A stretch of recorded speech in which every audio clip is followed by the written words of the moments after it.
Annyeonghaseyo! Welcome to AfterNoona Delight. We're Leah, Megan, and Amy, romance novelists and your K-romance guides.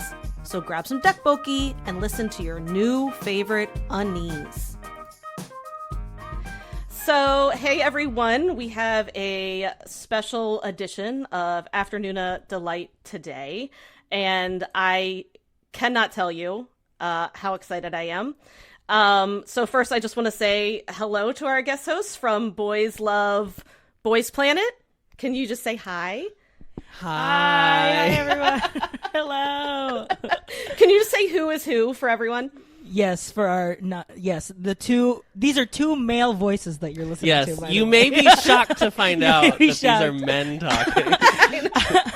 Hi everyone, I am RJ. I'm Adam. And we are Boys Love Boys Planet. Currently. We're the Boys Love conglomerate. It's Boys currently Love what franchise. we're transforming into. Yeah. And I love it. So here's the thing I need to explain is that I feel like this is really indulgent for me. So I love Boys Love Boys Planet. I love your channel. I love your YouTube videos. And I was basically like, I want to be on that like teal couch with you. With your dog. Thank you. Chatting about boys. Like that's what I want to be doing that. So I'm like, how can I fulfill my fangirl fantasy of that? And I was like using my podcast as an excuse. So you gotta do what you gotta do. Yeah. And Amy and Leah were totally like, you go for it, Megan. We support you. Go ahead. Yeah, they were like, you fulfill your dreams. And that's okay, I will admit that is the first reason I reached out. But the second reason is because I love your content so much, and I think that our listeners will also love your content. And I want the best for you guys. So I'm like, I want everyone to know about you. Oh, thank you. And it's very nice. Yeah. Well, we can't handle, this. It's very, we started doing the show because like we can talk about, we have like a group of friends who we like are K-pop friends with, but they were not actively watching Boys Planet, so we truly had no one to talk about it with. And I talked to him so much that it's deeply annoying I to literally have was to like, go over I the same can't. conversations all the time. So we were like, well, let's just do a thing and then we'll release it, and if anybody finds it, they find it. We never expected people to find it, like truly. So it's very cool. Yeah. No, I mean, I get that. We've talked about how Amy and Leah and I started the podcast. We are romance writers. We've been friends for like 10 years. So like we've known each other for a long time. And we started watching K-dramas together like right around the pandemic. Yeah. Yep. And so we just had these like... Sounds about right. Right? I feel like that's everyone's dream. Yep. Yeah. And we just would have these like long ass like text chats. And it was no one in our real lives cared. Like no one got it. And we have Leah's in California, Amy is in Chicago, and I'm in Pennsylvania. And so like we couldn't meet up, and we're like, let's start a podcast. And it was the exact same thing. We're like, people actually want to listen to us, especially because we can just say some weird shit. So we're really surprised that people actually want to tune in. So yeah, how did you kind of start becoming consumers, I would say, of like K entertainment overall? Oh, what a great question. It was probably for me, honestly. We have one person to thank, and that is my mother, Adam's mother-in-law. My mother, like a true Filipino woman, subscribes to Vicky, like all of the K-drama. I mean, I recently went home to the Philippines last year In November. and it's like a full like Korean wave over there. And I think like it's always mentioned, but I don't really see. I mean, like I feel like we see like a lot of Southeast Asian countries like are fully into like Korean media, but when I went, it was like, oh, it's very clear, very apparent. Really? Yeah. So my mom loves K-drama. She watches so many. And she, for the longest time, would just always recommend stuff to me. Like, she'd be like, RJ, you have to watch Crash Landing. You have to watch Crash Landing. Oh. And I specifically remember one New Year's Eve where we were all having brunch, and she was fully explaining the plot to Adam, and Adam was like, oh, yeah, wow, that's amazing. Cool. Yeah. Of Crash Landing? Yeah, of Crash Landing. It sounds bonkers. It right? sounds It's like crazy. It sounds completely. like Yeah. without any context. He's just like, wow, yeah, that's crazy.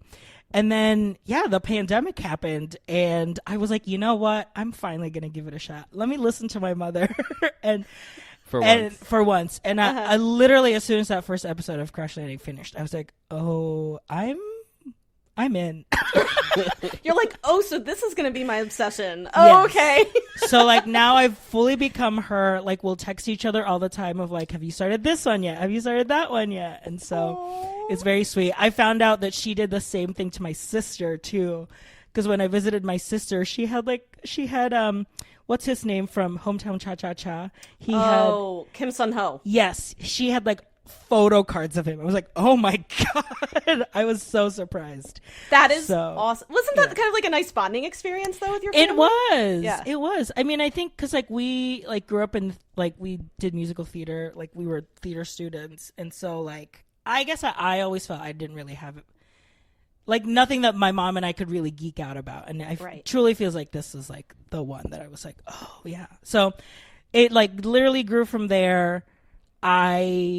K-pop specifically, like I watched the Blackpink documentary, and then from that I watched the music videos, and then I told Adam, like, Adam, I have to show you these music videos, and then that's how he got started, and then it just like literally like trickled. Spiraled. From there, the variety shows, from knowing the variety shows, knowing what dramas they've been in, like in it, and then, you know, now we're here.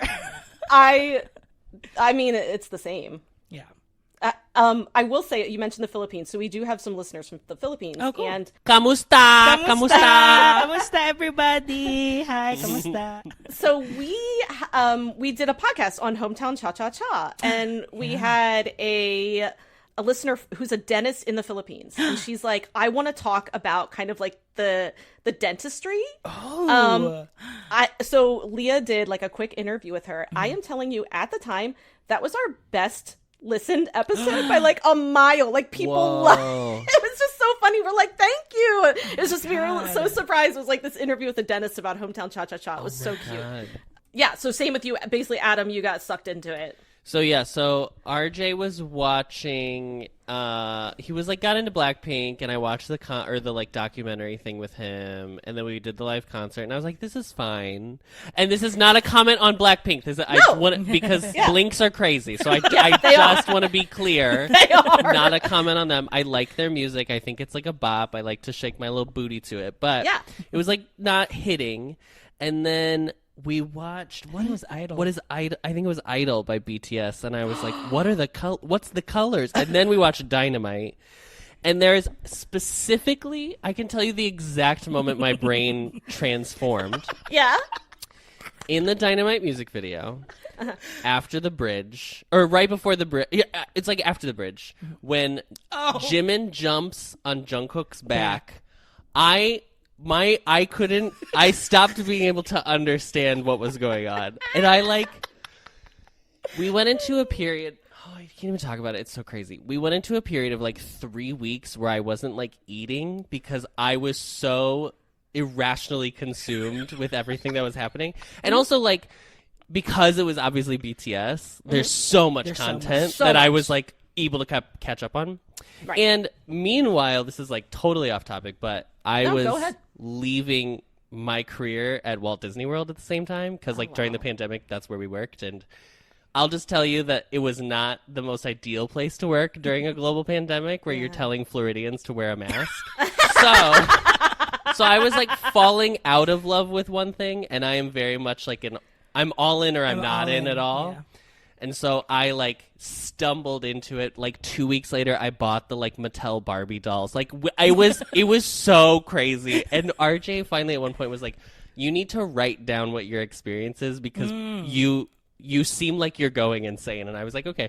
So I wrote this whole essay about how it was just the first time I felt in my life that it was like healing a young part of me that like didn't see a softer side of masculinity. Like the masculinity that I contain is like, it's like lowercase m. It's like written in calligraphy by a Victorian woman. Like it is not hard masculinity in any way. And it was like the first time, and I'm not trying to say anything about the members of BTS or about Korean men in general, but it was understand. just like the first time I saw a variation that I just feel like I'd never seen, especially when I was younger. And that I think was like the reason my brain exploded. No, I understand. Yeah. I mean, I am 40 now, so I grew up, like, I was in high school and, like, what'd you say? Congrats. Thank you. Thank you. I actually love turning 40. Yes. So, you know, late 90s, early 2000s, and that was, like, really, obviously, height of, like, toxic masculinity, I think, in the United States. That post 9/11 era baby where everyone was like, we gotta wear jeans all the time for everything. Yeah. So I was in college then, if you can. So yeah, I would agree with you that K-pop gave me this. I feel safe, and again, this is not. I don't know what they are like as people. Yes. I don't. I'm saying that the content they are giving me makes me feel safe. Yes. So I don't know if that's like sort of similar. Yeah, it feels very similar in that regard. And then because of that, I held off on BLs for as long as humanly possible because I knew that it was going to be a problem. Right, So, like, you know it's going to suck no, you in. I knew. Yeah. I was like, no, we can't do this. I can have K-pop and I can, exist in that realm. And I watched Vincenzo, and Vincenzo's amazing, and like blah blah blah. I can engage with like K-dramas in that kind of way. But I was like, if we go down the BL path, people won't ever see me again. I'll never leave the house. Oh my God, I love you. It's shocking. And then RJ was in the Philippines, so I was here at home alone for like a month, like last November. And he was like, I just am like finishing watching this show. I think you should watch it. It's on YouTube. And I was like, what is it called? And he said Choco Milkshake. Oh, I still haven't seen it. And Okay. I was like, is it good? He was like, they're quick episodes. Don't be tricked.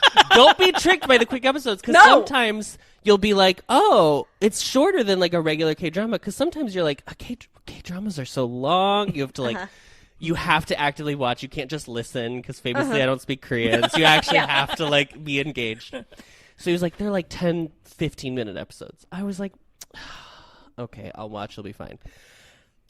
By the end of the first episode, I was like, well, bye. I'm out. See ya. And then it was like the next month, it was just like mainlining, like into my bloodstream. And I was like, what is wrong with me? I'm insane.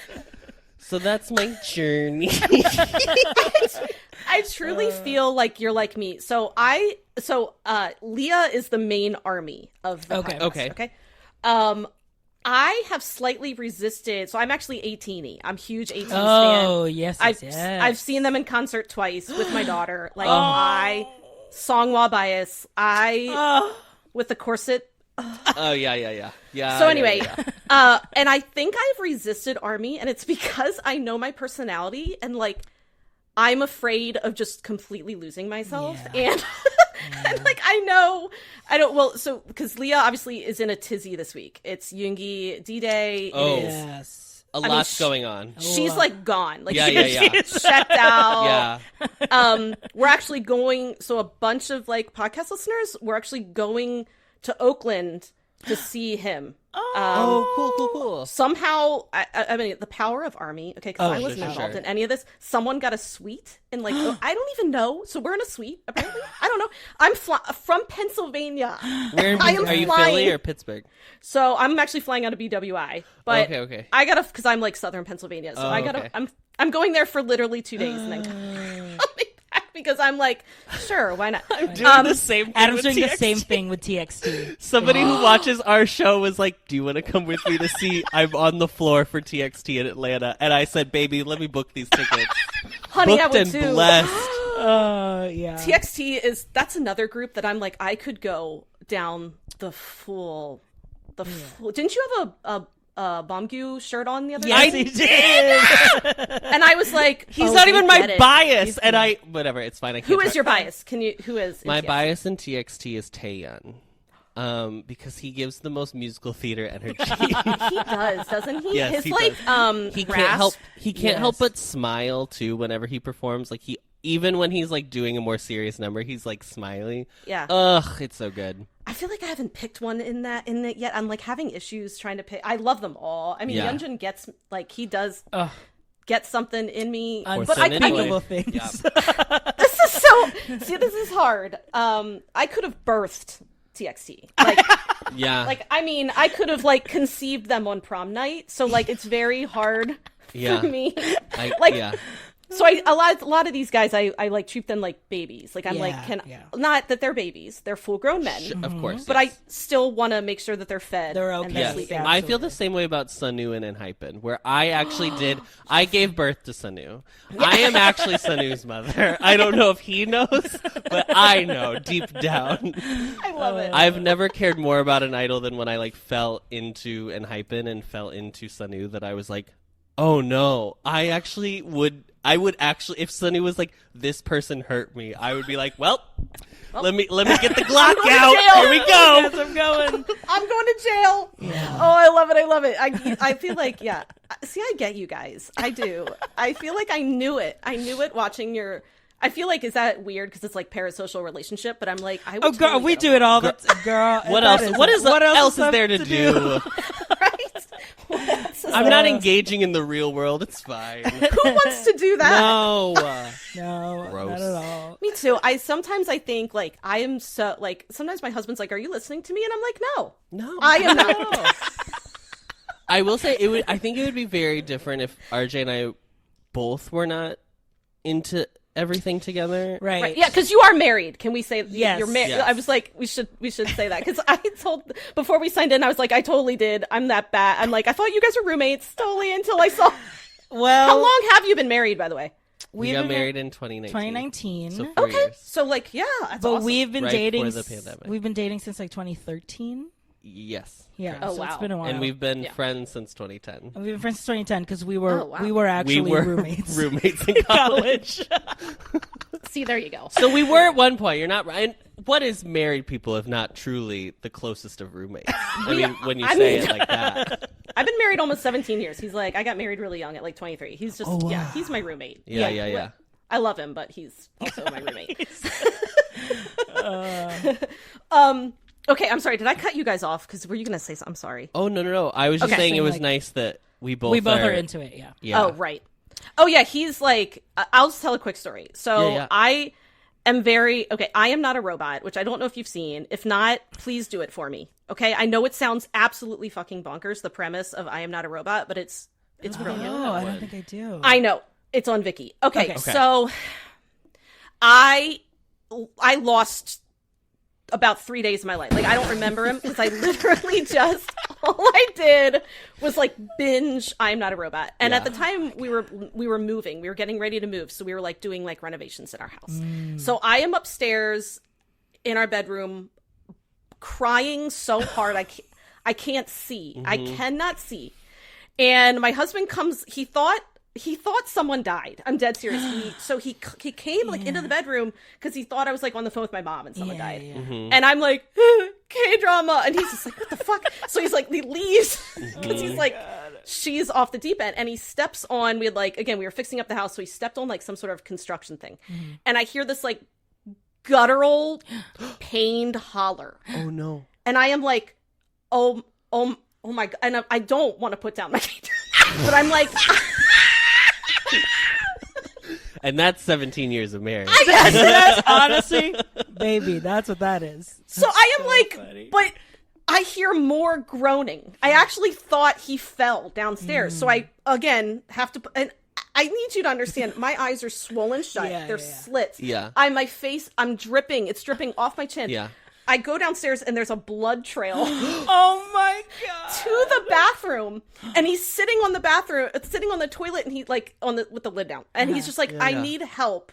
I can't see my heel, and he gashed open his heel. The thing is, I can't fucking see either. I'm trying to I'm still crying. I am still crying because all I'm thinking about is getting back up there. It's that K-drama scene, Oh my but I God. have to tend my like wounded husband. Like, Sure. Like That it's is the so middle funny. of war. Yeah. still crying. We made it. Like, I managed to bandage him up, and then I'm like, "Are you good?" And he's like, "Yeah." I'm like, "Okay, I'll see you later." Oh, my God. So All that's right, I get it. Just being like, I'm glad lost. you also did not end up stepping on the same nail. I'm very happy. no, I didn't. It was like I don't know construction tools. He did. Sure, It was sure, like sure. Oh, it was like a tool. It was like a metal tray thing. Oh, okay, yeah. okay. But I was like, it's somehow your fault. It's not mine. That's Okay, amazing. so here's the deal. We're going to talk about Boys Planet, obviously, Okay. a little bit, because that's Yeah. why I started watching you guys, because to be honest, not even Amy and Leah are watching Boys Planet. So this is the thing where I was seeking out content that I could relate to. Because no, Sure. Because I didn't know what Neil didn't. I mean, my husband did not want to hear about it. Yeah. So I was like, "Where can I find it?" And I found you guys. And then I was like, "Oh, I found exactly what I'm looking for." and so I want to know like why you decided to podcast about Boys Planet, because I will say to listeners, like, Boys Planet, it has finished now. They picked the final lineup. We're going to talk about it a little bit, but I really want people to like. I don't want to rehash. I want them to go to your channel for that. Like, you want like the nitty gritty of the Boys Planet episodes. Like, please go to their channel. We'll link everything, but we'll talk about it a little bit. Yeah. So, but I do want to know like why, like what specifically about Boys Planet made you want to start? Because I know you had consumed other content. So what was it about that show? Yeah, well, I'll speak on like just the podcasting first. So Adam and I have been doing podcasts since probably like 2016. 2014. 2014. Really? Okay. So like very small groups of people. Yeah. Niche content. Like incredibly. Although niche. what is Boys what Love is Boys Planet if I not the know. most niche Like, content this available? is so But niche. it's fantastic. So like when we first moved to Florida after college, we started doing a Disney podcast because that was all we were. That was our brand. Mm-hmm. And then through that, met people. Like met a smaller a community of like people that it just like made us kind of like it was our way to get better at like podcasting. Like use that kind of like as to like enhance our skills, get better at like Editing. just editing and even just like holding conversations and discussions. Yeah. Active listening. Active listening, yeah. We consumed a lot of podcasts at the time, a lot of pop culture podcasts. Mm-hmm. So that was kind of how that banter was like what we really like revolved around, like what really drew us in. So not really like the analytical, but more just like commentary and like pulling references, like bringing different references into something because it helps us relate to what You guys we're do talking that about. all the time. It's so good. I mean, so it's good. also every like- time you bring up like Drag Race, I'm like, yeah, see, it's so relatable. I mean, also like innately all gay men speak in references, so that's Yes. also a thing. it's also just your thing. Yeah. Yeah. So like through that we started doing, and then through the pandemic, obviously we went full force on like just making podcasts. So like we have a movie musical podcast that we do. We had an Animal Crossing podcast where it was just like a round table of just talking about what we did in our islands. Yeah. Just like The villagers we had. and so like we just got so used to that when we started the Ampliverse, really just like as a channel to be like anyone can come in here and talk about like their niche pop culture like interests and like feel like they can be found, and people who have the same niche interests can find someone that they're like, oh, finally I know someone that is into that. So that's really why we started that channel. Without the toxicity of like, gatekeeping blah, blah, blah. Fandoms and stuff like that. Or like you have to be this kind of person to be a fan of this type of media or whatever. Yeah. So when all of that was already laid out and then Boys Planet was announced, I looked at Adam and I was like, girl. Well, because I would not have done this had I not fallen the month prior into BL, because I watched Kim Ji-young in both Kissable Lips and Roommates of Pungduk 304, and also, side note, RJ and I live in Unit 304. So we are roommates of Pungduk. We are the roommates of Chicago 304. Do you have good water pressure? We do. Oh, We do have good water pressure. We do. It was our apartment doesn't have a tub. It's just the shower. I'm like, thank God. I never want to crouch down and clean a tub in my life ever again. It's amazing. So because of that, when it was announced, and then Ji-young was announced as one of the contestants, I was like, well, I'm going to watch it. Because I'm going to support. Because at this point, I was like, Me too. Yeah. He is he's a literal dreamboat. I can't believe people like, this is what's crazy. How do people like him exist on the same mortal coil that I also am a part of? I think that all the time. It's so crazy to be like, you know that you and that person are the same literal species? And I'm like, no, there's no way. We can't be. There has to be a classification. He's a different level of human. Insane. When at the beginning of Boys Planet, where like he comes out in that like suit that with no suit. shirt under it, Yeah. and all the Boys Planet girls are like, What? Excuse me. they're like losing their So shit. And I'm Juan is like salivating. Oh my God. It's incredible. So funny. I Yeah. loved it. So I agree. So yeah, it was through that I knew Adam was gonna get hooked. And me, a person who used to be obsessed with American Idol and all reality competitive television, like Top Chef, Project Runway, Survivor, Amazing Race. I watched all of them. That I was like, this might be my opportunity to capitalize on this. And I told Adam, I was like, I think let's just talk about it. I mean, like, it doesn't have to be whatever. We can just talk about it like how we talk about it, not feel like we have to recap everything that happens, not feel like we, have to kind of like do like step by step or whatever. It was just like how our conversations are on this couch that like other people can also be a part of. Well, and also like what was nice about Boys Planet, and I don't think if we were like going to start with Fantasy Boys, it would have been a very different experience, and I don't know if we would have ended up doing it because Boys Planet cranked out so much content before the show started. It felt like we knew so much about the trainees heading into the program that I was like so excited to just see them even enter the arena, basically, which was like part of the fun. Yeah, and interact and and even so in between episodes I felt like there was so much. I mean, I would wake up and I'm like, more freaking Boys Planet content. I woke up, it's like a new YouTube video. I'm like, okay, hold on. like, I don't know. I got like AT's videos to watch. Like, come on. I know. everything got pushed to the back burner during Boys Planet era. I know. And I mean, I will say like I said, in our podcast, like we've been friends for a long time, and that's kind of what we do too. We're like, let's just have conversations and like record them. And I do think that's why you guys, I like related, because I was like, oh yeah, you just feel like I'm like chatting, like we're just like chatting over like, I don't know, ramen. You know what I mean? Like this is fun. Yeah.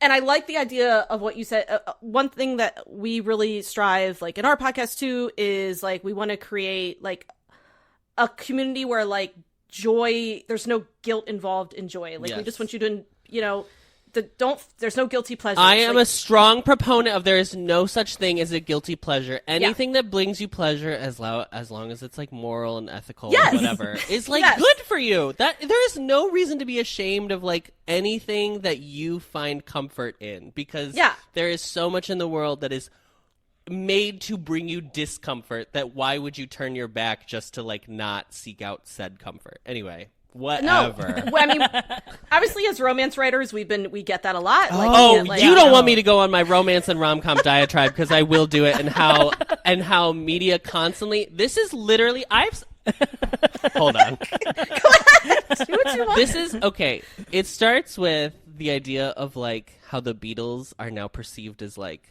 they are some of the greatest rock stars of all time. Blah blah blah blah blah. And now all these like dude bros are like, the Beatles are my favorite band. Why at the time, who was supporting the Beatles? Say with me, women. Women. And it happens all the time with things that are like female driven or like female consumed, that like it is perceived as being less than simply because women seem to like it more. It happened with the Beatles. It happens with K-pop. It happens with like romance novels. It happens with rom-coms. We went through a whole period in the 90s where we were getting some of the greatest rom-coms literally ever created. And everyone was like, Sleepless in Seattle, When Harry Met Sally, like, you've got, I mean, like, the list goes on and on. And we had this whole period of time, and all of the reaction in the moment was like, well, it's just a chick flick. It's just a chick flick. They're not real content because it's just a chick flick. Cut to, like, the late 2000s, 2010s, where all of a sudden no one knows how to make them because they don't know how to write them, because you actually have to have a lot of talent in order to cast them, write them, get the chemistry, get the there's so much that goes into it. It's the same thing with romance. Oh my God, why do we do this? It's so annoying. I can't. I'm in love with you. Can I move in? We have a couch. We like Leah especially. Oh my God, she would love you. But we talk about the female gaze all the time, also on our podcast, and like we talk about, oh my God, like female gaze centered scenes in K-drama and how much that means to us. Yeah. Yep. And obviously when I grew up, there was like, I even had so much internalized misogyny just because of like the media I was exposed to. Yep. And it's been a lot of work to counteract that. So much work. And I would say like being a romance writer has really helped, and like being in those spaces where like I can celebrate, you know, again, like no guilty pleasures. So that's very important to us. And also, like, we want our listeners to just, like, feel like they belong. So, again, maybe that's why, like, I felt a kinship when I watched you guys, because I was like, I feel like they are doing what we're doing, in a way. Like, you know, you have, like, I think you have the same, like, values and stuff like that. Yeah. So I love that. You can go on a rant about that anytime. No, our last podcast, Leah went on, oh my God, she went on a 5-minute rant about the female gaze. It was hilarious. She was like angry. She was almost like yelling in her mic, and we're like, yeah, Leah. Yes, I stand with Leah. Solidarity. Yeah, we're really big proponents on like on-screen chemistry. Like if it's not there, like we're easily calling it out. Like because we review a lot of movie musicals for our other podcasts, like I feel like that kind of pervades into every other piece of media that we consume. And so like even in dramas, like it's like if I'm not seeing what you're supposed to be selling me, girl, I'm not. I'm not very much something I react against a lot in media is like cynicism in media. Like I like very earnest media. It generally is what I like to consume. Like my favorite type of story or like favorite type of film is a coming of age story, because there's no more pure like discovery than that. And so like the way I feel about like K media specifically, but like for example like Boys Planet, the thing that made me fall in love with so many of the trainees is how earnestly they wanted to be in this group, and how there is no like I have to still seem cool. That I don't want it to look like I want it too much. Like they want it so bad, and it's like, yeah, because if I was that person, I would want it just as bad. Yeah. It's so okay. Yeah, it's okay to want it that bad. It's okay to like care about your dream that much. You're right. I would say on like the K-drama side, like like especially K-drama heroes that are really earnest are our favorite. Like the ones who are just like drop all pretense, or just like I like you, so earnest. Yeah, it gets us. Yeah, like every freaking time. So I feel you. Well, okay. So speaking of BLs and Boys Planet, look, here's what I want you to do. I want you to dream cast like a KBL for me, or well, I'm sorry, any BL. From Boys Planet contestants. It doesn't have to be like the top 9. Yeah. Sure. And I just can kind of give me just I'm not to be greedy, but I just kind of want to know like what role you want to see them in. Do you know what I mean? Yes, yeah, absolutely. I think like as I'm watching them, I always kind of like just took notes of like what role. I think that's where I'm really more interested in, of like what role they can fulfill in a story, and then something blossom from that. I am a big chaebol energy. I want like rich. Oh, the rich and like cold. Jiyoung and roommates. But like truly like so kind-hearted. And so the way that they show this is classic trope. The way that they show their love is like it's raining, and then they like hand you an umbrella, and it's like don't catch a cold. Like yes, the cold kindness. Like that is the energy that I want. And then they walk away, and then the person is just staring at them walking away. Oh my God, it's such a trope. Getting in their like fancy car and then driving away. You know. And to me, that's Jungwoo. That is, and I am so feral for this man. I've said it on the pod. He is so attractive because he cares so much. Like he really is a caring person, but like could easily like portray the like chaebol, like I'm not actually, I'm really cold, but we'll keep doing these things to make sure that like you're fed, you're taken care of, you get home safe. What is it? I just need to what is it about him? Because I actually commented on your one YouTube video, and I was like, I too am feral for Jong-woo. And the amount of comments, like, I was like, this is all I just want to talk to you guys. I got all these comments that were like, agree. Like, again, here's what I'm going to say. He's way below my floor. Like, we have a floor in our podcast. He's so far below the floor. But, like, you mean age floor, I'm assuming? Yeah. Like, he's really far below the age floor. I mean, girl, Fantasy Girls, there is a contestant who was born in 2009, and I had an aneurysm when he said that. I was like, I was starting senior year of high school. I don't want to say what I was doing. I don't want to say. Jungwoo, Adam and I, sometimes when we watch K-pop performers, and they'll have to, like, in a music video or in a performance, they have to, like, you know, portray charisma and sexiness. And then sometimes we'll call out and we'll be like, he's actually never had sex before. No, virgin. Yeah. Oh, I love doing that. We do that in K-dramas too. Yes, like, that's a virgin. We do that all the time in K-pop. And Jungwoo has had sex before. Oh, that is all I'm going to say. Absolutely. 100%. There is a video of him moving his hips in a way that I'm like, Oh, is it with the bucket hat? yes, with the hat and just like dancing. You can't see his face. You just see his jaw and his pulls body. the hat below his face. His tattoos are also so like perfect. Show the tattoos. Show the like, tattoos. why please. are we not? So dumb. That I'm just like, it's that. The charisma is like out of bounds. Yeah. Thank you. I feel like I was like, am I the only one seeing this? And then you said it, and I was like, oh, thank God. Yeah. Because I was like, why are people not feral It's for him? crazy because like all the tweets are like the people are not fans of him, and I'm like, I don't understand. Like a lot of like K-nets think that he's like unattractive, which I weird. don't understand. But I also don't think I totally. I can look at someone and be like, oh, this is like Kim Gyubin is like the Korean beauty ideal standard. Like he's tall, smaller facial features, but like broad shoulders, narrow waist, like blah, blah. So like I can look at somebody and understand that is what they're looking for, but it is not necessarily always correlate for me in that same way. Yeah. Same.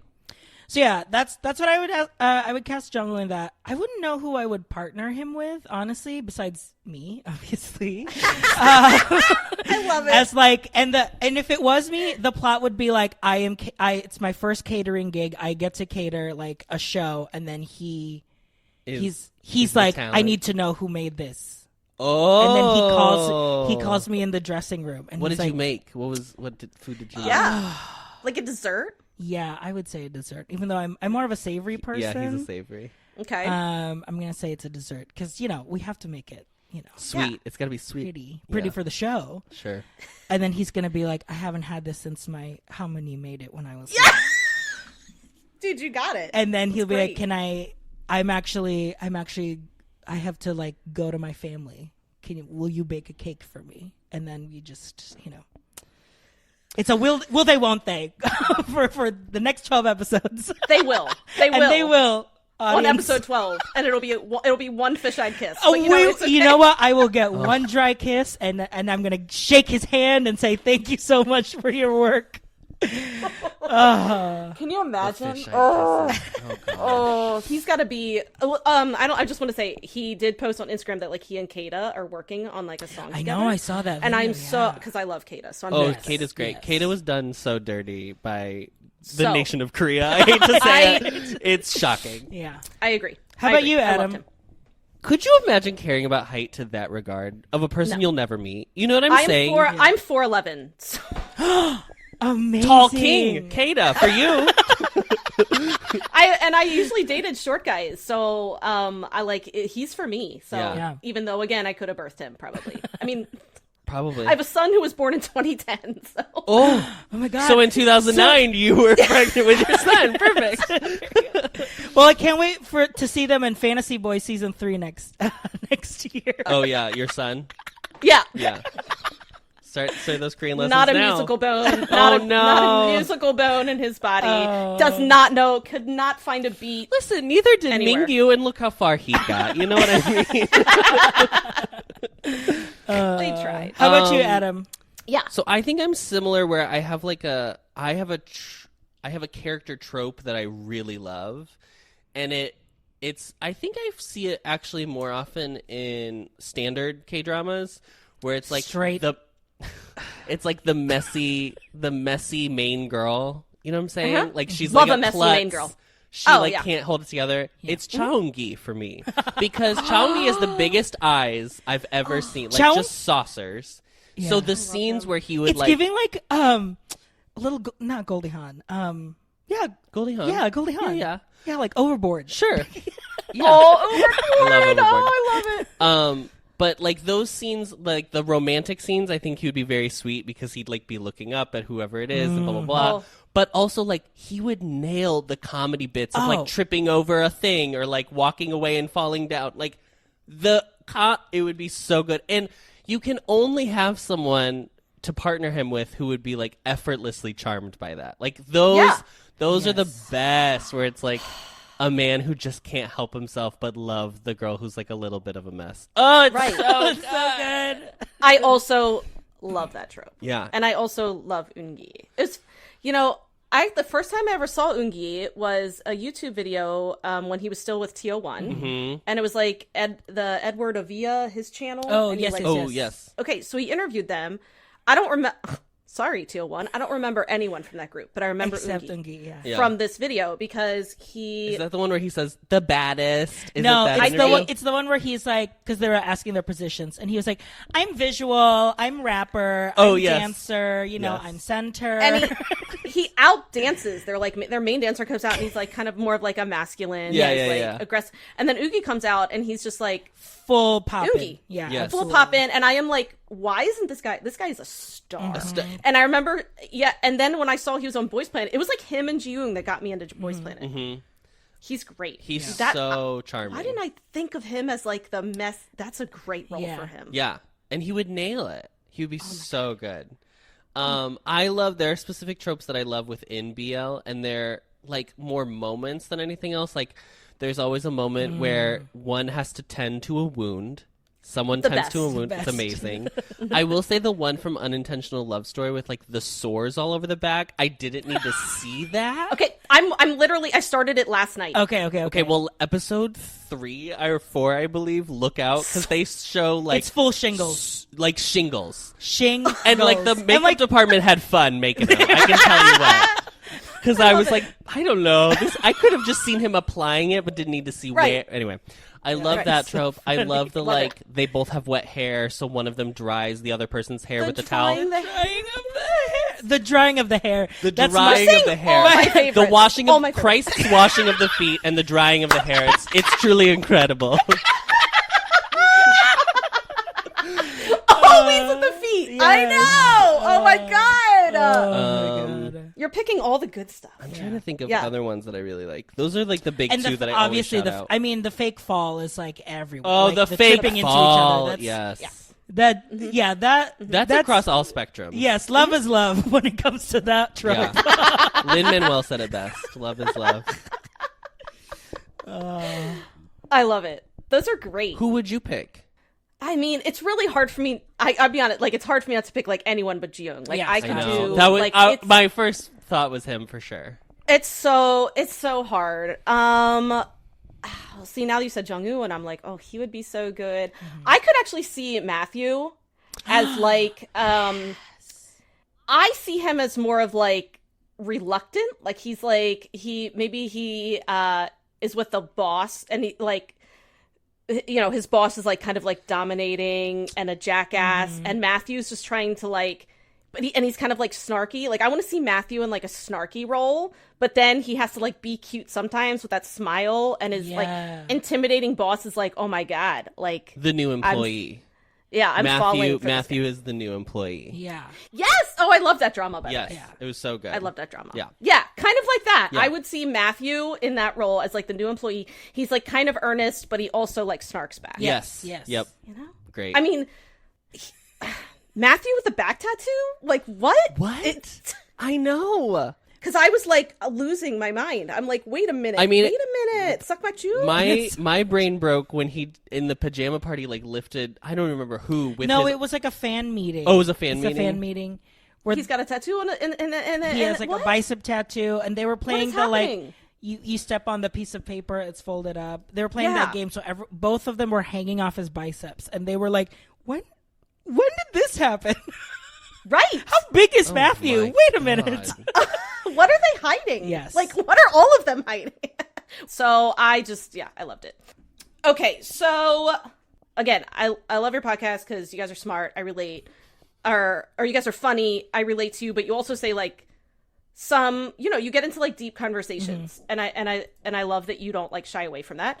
And you've mentioned several situations on Boys Planet that had like feel queer coded to you, like the letter from Sung Hanbin's mom, which again, like that is stuff that like I don't always pick up on either. And so it was really interesting to hear that from your perspective, because when you mentioned it, I was like, oh my gosh, right.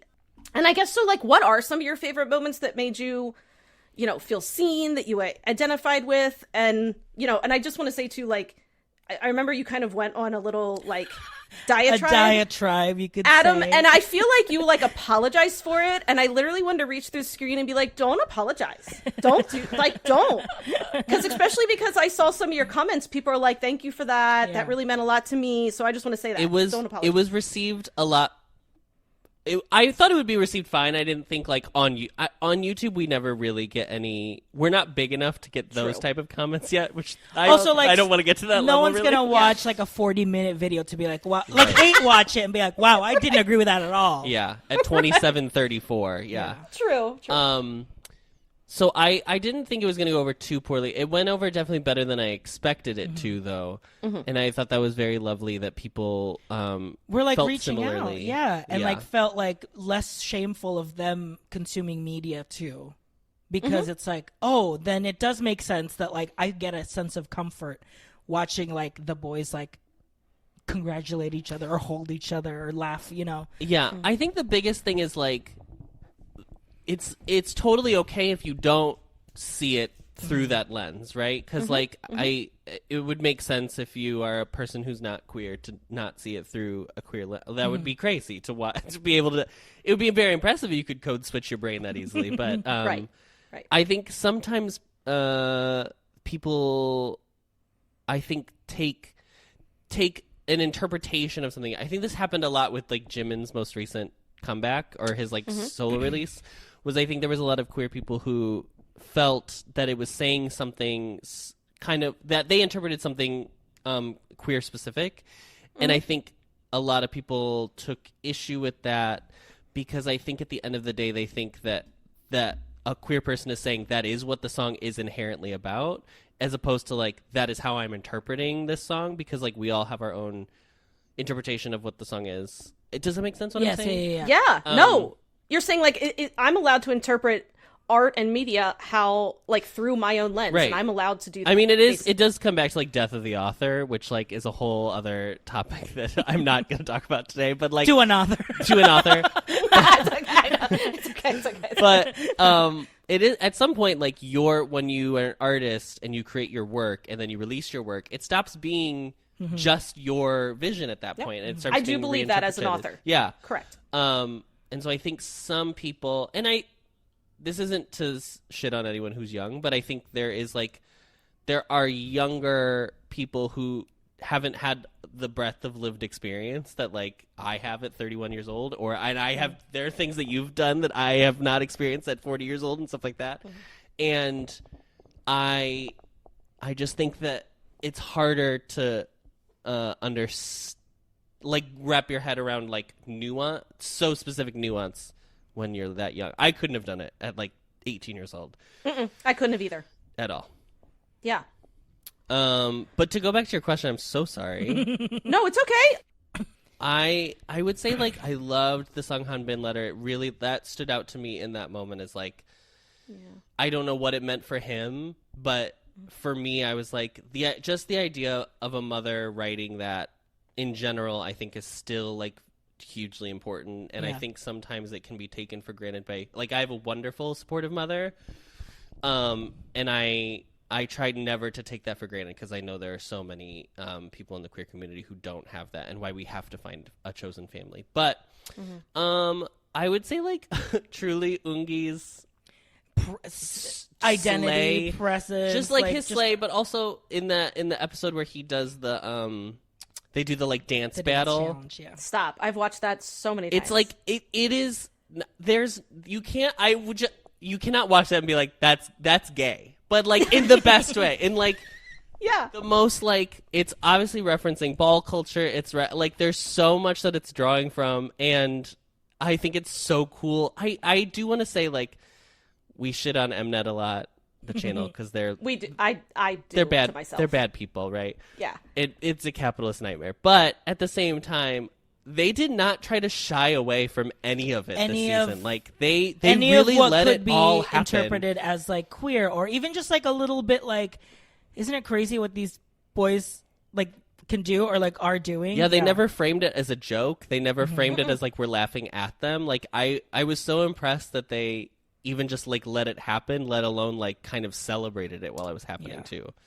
Do you have any? I love that, and I agree. Mine is the same with Ungi, like his friendship with Sowan. Like, I think like you could obviously I could interpret that and be like, that's family seeing family. Like finding someone that you immediately click with and like, you know, really just develop a long lasting friendship, or just like a really just loving friendship. I mean, even with like Zhang Hao and Quan Ri, Zhang Hao and Han Bin, like a lot of these like friendships that as queer people, like that's our family, like that's our found family. That's like for most of us, like that is who comes first. And so I could kind of see that, interpret that from them. And because I would have loved to have that when I was their age of like immediately knowing someone that knows exactly what I'm going through, because we're both going through it at the same time, but still able to like laugh and cry and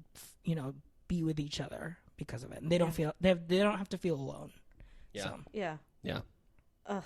I just love I honestly, Ungi and Sowan, I just want them together forever. Like I want like a full YouTube channel of them just like doing stuff. Yeah. I don't even care. Just video shopping. Yes. I will watch them do anything. I'm gonna support 9i now just to like support Sowan. Yeah.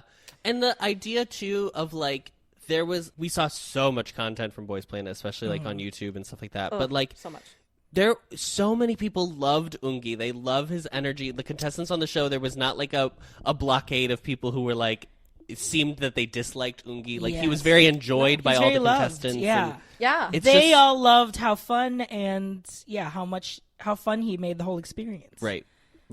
I think I love that he was just setter. always himself too. Like just unapologetically himself. He he should be. Yes. And I just love that about him. I just hope he goes far. I'm gonna keep Me too. He has so much charisma and like star power. Yeah. So much. He deserves to be on stage. So I mean, he was so great. His like speech when he unfortunately was eliminated. I know you guys talked about that a lot on your podcast. That was rough. I know.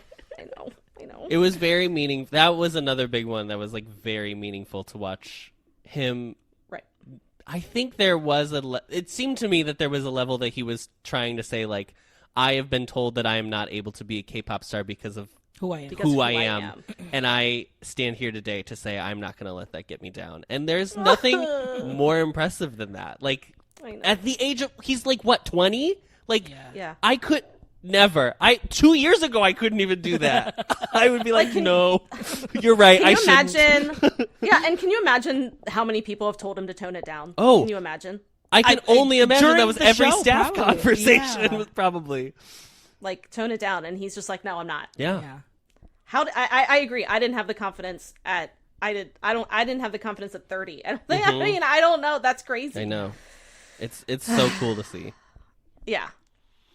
Okay, so we're gonna move on to the K-pop rec. Is that okay? Do you guys okay with giving me? You can each do one. So the deal is with our K-pop rec of the week is we have a Spotify, and so we put it on on our Afternoona Delight Spotify, which I do listen to like all the time because I'm the one who gives most of the recs.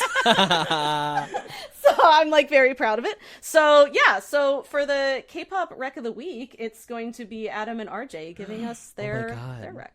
Okay. So I work from home. That's how I can, crank out these videos because I'm editing and working at the same time. So I work from home and I love, obviously listening to music in the background. I've been on a city pop kick lately, and city pop is like very like 80s, 90s retro vibe. There's like city pop, like Japanese, and Korean. There's like and the closest thing that I could think of is like, Fairy of Shampoo. Like TXT did a cover of that song. It was originally, I think, an 80s song. But it was a shampoo commercial. It was a shampoo commercial.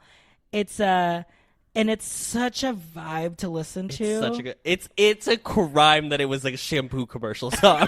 Okay, so wait, what's the name of it? Fairy of Shampoo.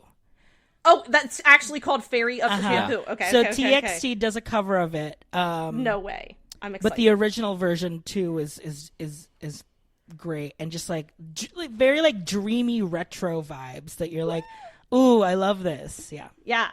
Oh, I love it. Yeah. Thank you. I'm excited because this is much different than probably what you get. Yeah. Yeah. This is so hard. I know. I'm sorry. No. It's okay. It's okay. I want to recommend a song called Jelly Pop. I don't know if anyone's ever heard of it. Wait. Can I just interject? Have you read the lyrics of Jelly Pop? No. It is full gay. I mean. It's just like I got a lot of flavor. Oh, it is full. Like, did these boys know? like the yeah. You just gotta read the English lyrics. I was just like, I can't believe they sang this on like I know on like Korean national TV. It's wild. Like, truly. I'm gonna recommend Wave by CIX. It's such a good song, and if you are a person who wants to, first of all, to clarify, in my K-pop standum, I like a bright concept. So, while I appreciate, when we go for a darker vision, and that those are all fun, always fun. Where my home base is like a bright. My true north. My true north, yeah. So when it just like showed up whenever they released the song, they did a studio tune for it.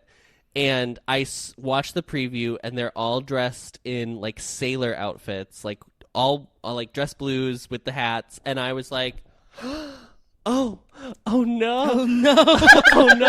And then the song is like also actually really good, because sometimes studio tune you'll be hit and miss, especially with the groups you don't know. You'll like be like, oh, this sounds great, and then you'll watch the video and you're like, halfway through you're like, this is not a song for me, and that's okay. But Wave is really good.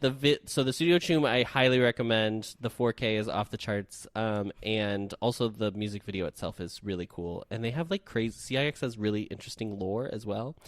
They're a 5-member group, but it's a really good song. I really like the song. You're telling A-Tini about lore? Please. Oh yeah, that's true. That's Please. True. Do I understand it? I mean, I'm getting there. Yeah, but no, it's okay.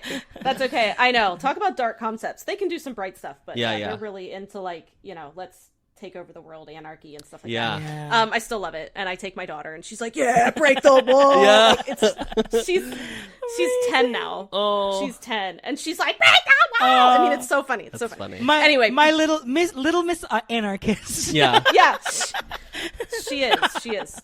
If you met her, you know what I mean. So yeah, but no, thank you for that, because I feel like, did you mention Wave and Fantasy Boys? I did. Yeah, on Fantasy Boys, I mentioned it. Yeah. That's where because I was like, where have I just heard that song? Yeah. So this is actually kind of my next question. So I have not. So Fantasy Boys is another reality show. It's a show. It is a show. It's a show. So let me say first, I have not started it yet, but I still watch your videos, and I'm still completely entertained, even though I don't know what's going on in the show. I'm like, I still need to tune in and watch Adam and RJ, but I don't really know what's going on in the show. So basically, do you want to sell me on it? Should I be watching it? Should listeners be watching it? Like, what do you think? And do you mind explaining the concept a little bit? Oh, I wish I could, honey. It's okay. Here's what I'll say. Okay, so Fantasy Boys so is the sequel to what was it? My called? Teenage Girl. My Teenage Girl, which was used to create Classy, which is a girl group. Anyway, okay. So this is the follow up, the boy version. So they're it's called Fantasy Boys. They're creating a 12-member boy group. God, you remember when we used to think like 7 people was a lot? It's so funny now to think about. I know. My family will still be like, I just can't. There's so many members of BTS, and I'm like, there's not enough members in BTS. What are you talking about? I know. So they're creating a 12-member boy group. It's broken up into. It's similar to Boys Planet, and it's broken up into like challenges. So they just had they did the auditions at first, and then they had a signal song, our theme song, and then they have just wrapped up their first challenge, which was like a group performance, whatever. And that is, I think, where the similarities to Boys Planet lie, because then we get into like weird specific rules that it would take too long to truly explain in this moment. But just like adding a little bit more like game element into it, of just like but not in a strategy way. But in a strategy not in a way that you think would be like, oh, this would be interesting to watch. In a way where it's just like, you're just throwing rules in to throw rules in. Like what? Very variety show energy. When you have to like pause the screen so you can read all the rules as they head into a game. Yes. It's very that energy. I think if you genuinely want to see a birth of a new group form, if that's what you get out of Survivor shows, then I think it's worth watching, because I think they're very talented, and so it's nice to see who, like, you know, what... They're all very even, which is kind of cool. Yes, they're all kind of like on an even playing field, so it's interesting to see how the group is formed and what dynamic it is. Mm-hmm. I will say they're not as big personalities, I feel like, as Boys Planet, where you could fully, like, really go hard in on a couple of the trainees that you... Yes. Okay. I don't feel you that... feel as strongly. No. Like, we would not do, like, a tribute to the eliminated trainees. I would have nothing to say. I would have nothing to say. You guys are so funny. You guys are so... You're, like, in front of a green screen, like... I loved it. I loved it so much. So, in that regard, I would say, if you really want to watch, like, you know, the making the band, per se, of, like... Because they do... Sanity King. Yes. I mean, like, the producers are producing. Like, like, they are really, like, you can kind of see, like, how they the distinction between, like, the dynamics. vocal coaches and the dance coaches and, like, an actual producer role. It's kind of cool. So that is kind of cool in that regard. So if you really are passionate about, like, I want to see a new group form, then do it. If you're just like, I'm here for a good time, I just want to know who's funny, just watch Boys Love Fantasy Boys. We'll tell you, Fantasy Boys. And we will recap you the best parts, girl. Because honestly, I've just been watching your thing. I will say, I saw they covered Deja Vu by AT. Yes. So I did watch. I thought it was a good cover. Yeah. Yeah, so I did watch that. That was the only performance I watched, just because Deja Vu is one of my favorite. Oh, iconic. That was our gateway into ATs. Oh, yes, that came out when we were like, yeah. I mean, it's something, and I did see it live because I saw them. Yeah, I actually saw them the very beginning of this year. I see them up in Newark. Oh, okay, yeah. And yeah, it's like I don't know what it is about that group. I really don't. You don't know. You never know. My true gateway of ATs was their episode of Jesse's Show Review when they all got interviewed, and then they were like, "My special trick is my tongue," and then he did the tongue, and Jesse was like, "Do you have a girlfriend?" I know. And she said it to the most shy member. I will tell you. I was online when that came out. 18-ville, like, melted down. Like, I mean, the entire fandom. The city burned to the ground. Had a absolute meltdown over that. It's so funny. And then when they were doing the, like, you press the button, and Mingy was like, oh, let's press Jesse some by name. And she was like, what are you trying to do? Because he was mismatched. So good. I mean, they're right there, Mingy. I know, they're a lot. It's so funny. Yeah. Jesse's working with a lot. Yeah. And I know, I don't know, man. There's something about him. But again, that's the way it is with K-pop. You like don't even know. All of us, you're like, I'll learn their names, and then all of a sudden you literally overnight. Something about the names. What is it about that? It just feels like, I wonder if I it's always get nervous when I'm like, I wonder what name that member is. Then I'm like, oh no, Stop. don't do this. I think that's the thing. It must be psychological of like, if I've gone through the effort of learning each individual member's names by now, then like I can learn everything about them. I mean, So I've recently had a woozy moment from 17. Oh. It's the short kings for me. Yes. Short Kings. Always I don't. Kata. Talkings for you. It's always Yeah. the short kings for me. I am obsessed with the short kings. Uzi's maybe 5'3". I don't care what they say online. Oh, yeah. That man Those is are never. compact. Those are always lies. Yeah. Always lies. I can't. I'm having a moment with him. I actually had to like stop myself. I was going in so deep on Uzi, and I was like, I need a break. When they like, this in 17's in the Soup, when they revealed that he was like he started working out all the time, I was like, this Stop. is going to be a problem because short kings are the ones who will get like jacked out of nowhere. Like all of a sudden, like how Wonho is so jacked, and it's not he's not tall. Like I think he's like 5'8" or 5'7", and like that's how you get to that level of like buff. Is it can't go up, so it's got to go out. It goes out. No, and then they just released 17 just released a teaser, and Uzi's in full. You know how they only can show like one nip, so he's got like the one nip out with the bandage and like the full ribs, and I'm like, I can't. Why? I know. Why, when I just got into this man, are you now doing this? That's how the universe works. Once you've, I don't have. Also, there is time something for this. about when they come over for their American tours. There's something in the water where they all collectively lose their minds. It's always We went something and in saw the water. NCT 127, and Johnny has. Sorry, I'm not even. I saw that in real time. No. Like No, fully. because I was an N citizen first. That was my very first. Oh. That was my very. I went full feral over Taeyong. Doing the chandelier and Make a Wish. I went. Oh. You don't, guys. I lost my mind. I did not know. I'm not a full seasony. So I didn't really know. We were going because RJ is like more of an N citizen. So we went to the concert, and all of a sudden, RJ just starts looking at me, like watching me instead of watching the show. And I was like, what's happening? And then all of a sudden, Johnny's in a glass box. Just naked. And you're like, our show in Chicago, the like fog didn't work. There's supposed to be like fog in there to like steam it up so it's not. And he's from Chicago. Yes. So he probably went all out. Oh, I'm sure he went up and was like, "Don't turn that on. don't turn the fog on. Don't turn the fog on. Don't turn it on." I literally was like, As soon as the box appeared, I looked at Adam and go, "Don't stop looking at Johnny. Just literally continually watch Johnny." And he's like, "Okay." You knew what was coming. There was a moment like that because I just went and saw NCT Dream a couple weeks ago because they came into town, and there was a similar. Dream is normally the one where you're like, oh, they're bright, they're cute, they're whatever. They have Jeno. Yes. Also, Yes. that Jeno man, is something else. this man on the back of my phone right now. Yeah. But they had, I don't even remember what song it was, but they have these like coffin glass boxes that some of the members were laying in, and then the other members got on top of, and then they were like humping each other like through the glass, and I was like, You're like, what is this? What is this? It's just like, I don't know, there's something also in the water of it being like, I will, all we can be open and transparent. I'm like a gay man. I've watched gay porn. I have gay sex. Right. Like, it's fine. Something about, like, a man, like, when on Vincenzo, all of a sudden, he, like, had his hair parted the whole time, and then there's one scene where he had bangs, and I was like, bangs! oh my God, yes! I couldn't believe it! It's true. I've had 2 children. Like, clearly I've, like, done the deed. Yes.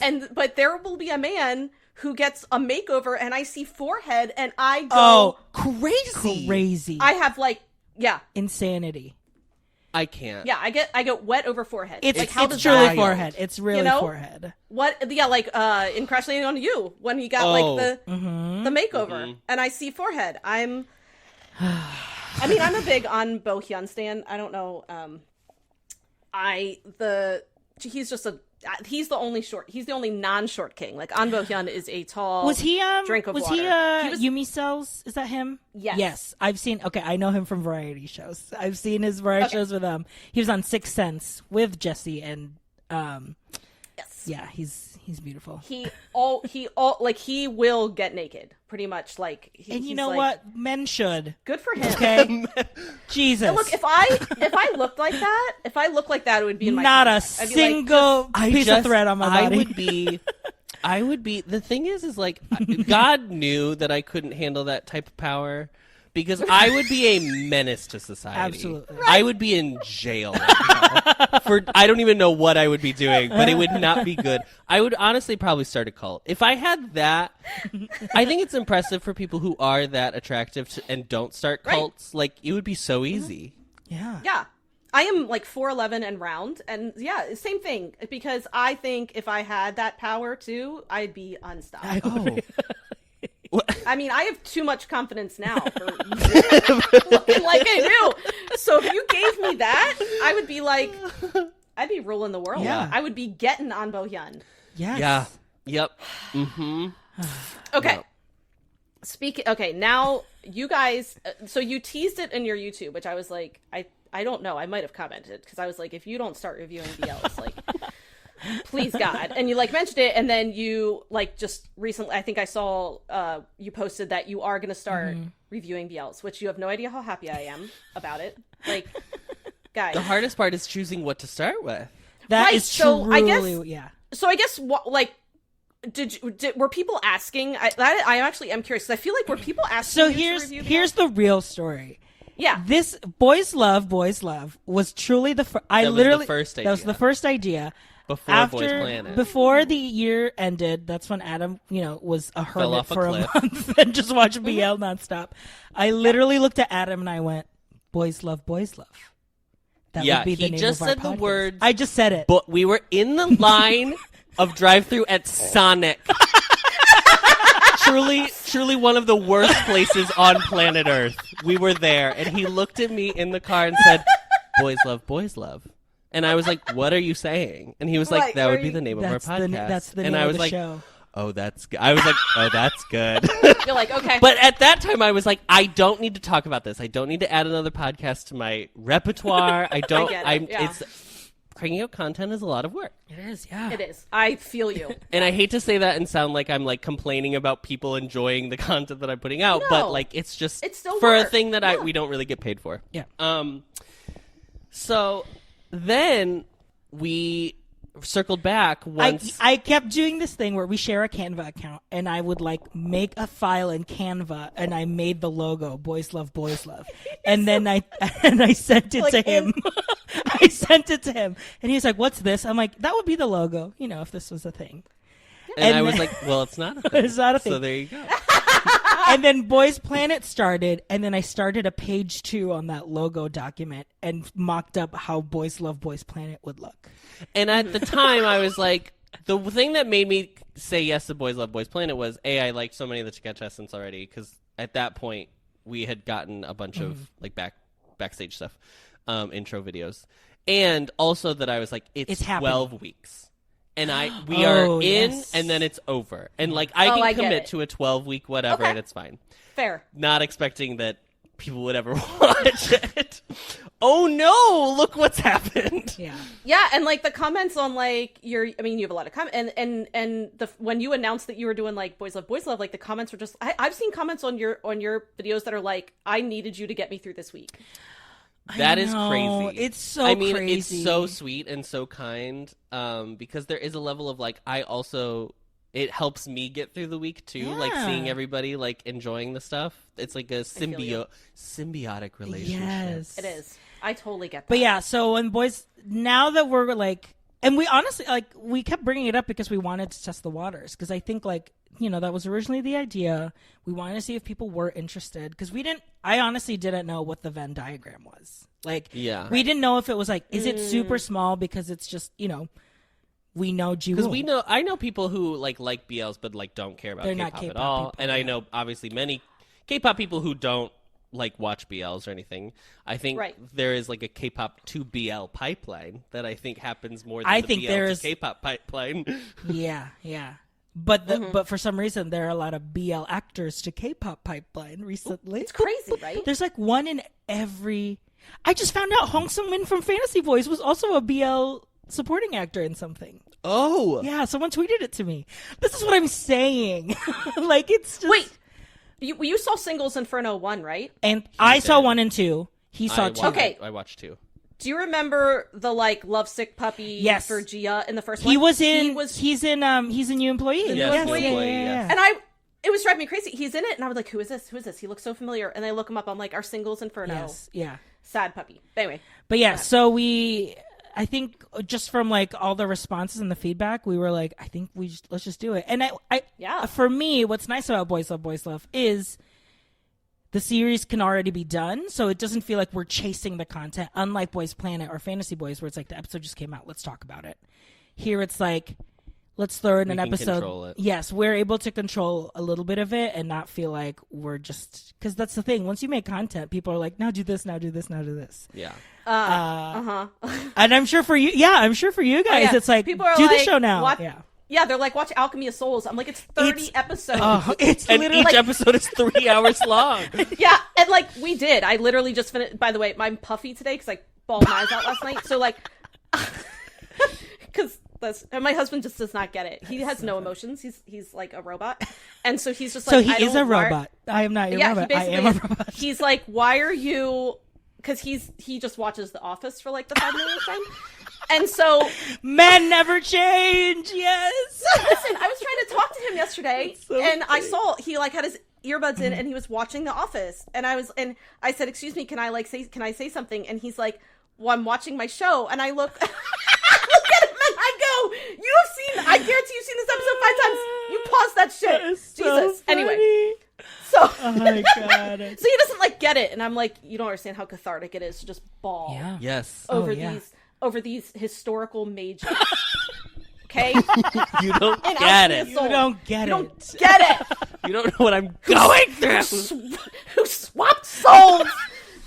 So anyway, sorry, go ahead. So yeah, it is. It's a lot of content. So So yeah, but so it feels like, when we do the BL reviews, we can have a little bit more control over it. And we've also RJ and I have like, since we've decided that we are going to continue down this path. Since I decided. Since RJ held a gun to my head and made me decide under duress. Thank you, RJ. You've made my life better. I mean, we have like had a lot of conversations like how to structure it, because like obviously Boys Planet, it's very easy. You just make an episode based on the episode. But some of these shows have like 10-minute episodes, 15-minute episodes. How do you make a full, like, do you separate it where like some shows get only one episode for the whole season because it wasn't that good, or like how I think what we've settled on, the idea is that we are going to have like each show will have a full ep on YouTube for free. But then we will also have like a paid way to like get the whole season, and we'll do an episode by episode for the whole season, because at least then like people get like our get general both. take on like what the whole series was, and if you are really, really, really interested in knowing what we felt about every single episode of Roommates of Pundak 304, Right. you can just like pay for the season. So like that. Okay. That's Then I will be. So like, get me that sign up link. But also, I think we were talking about it too, because like I think because you said you guys have a Patreon, right? Mm-hmm. We do. So I think like the other thing too is it's easier for us to be like, oh well, we'll do the shows that we have watched or want to watch, and that way we can like you can buy the season, as opposed to like, well, this month on Patreon this is what we're doing, and you can like subscribe or unsubscribe. So it's more like up to the audience member if they want to participate in the content or not. Yeah. Anyway, that's really in the weeds on a question you did not ask. No, I you don't understand. I am just happy to be here. So, but I think, But we still don't know what we're doing first. but, yeah, we still don't know. Yes, that's still the ultimate question. We still wouldn't know what to do first. because overall, like, do you like more of like the brighter? Like, I consider like Roommates of Poonduck to be a pretty more of like a brighter Rom-com. like, rom-com Style, BL, yeah. or do you like the full like angsty? I don't know, like The Eighth Sense, which I haven't started. We haven't started either. I'm waiting till it's over to binge. I will like either. So I think the best BL I've ever seen, and honestly one of the best TV shows literally ever made, is To My Star 2. I think it's like... Oh, see, I only saw one. I need to watch two, right?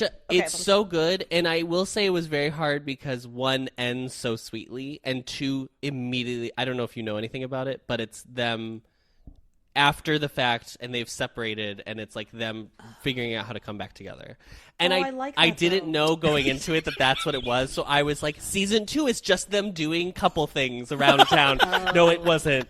It actually... As a romance writer, I'm like, honey, they're going to break up. I know. They're going to break up. I know, I should have in season expected. 2. I should have expected. Yeah, but yeah. I thought, I genuinely think in the past, like, 10 years of TV shows that I've watched, I think it's one of the most incredible, like, character studies of people, of like humans interacting. And I think there is like something to be said, a criticism of, if there's one big criticism of BL, I think because it is traditionally written by like women who aren't necessarily gay, that they sometimes don't feel like gay characters, especially I think KBLs have this problem where they'll do the thing of being like, I'm not, they never say gay. They're just like, I just happen to fall in love with a guy. Look at that. God works wonders. But also at the same time, like, isn't that what we're all trying to get to? Point, is that like everyone just is on a Kinsey scale, and then someday, millennia from now, everybody just falls in love with whoever. Whatever. That is so boring to talk about.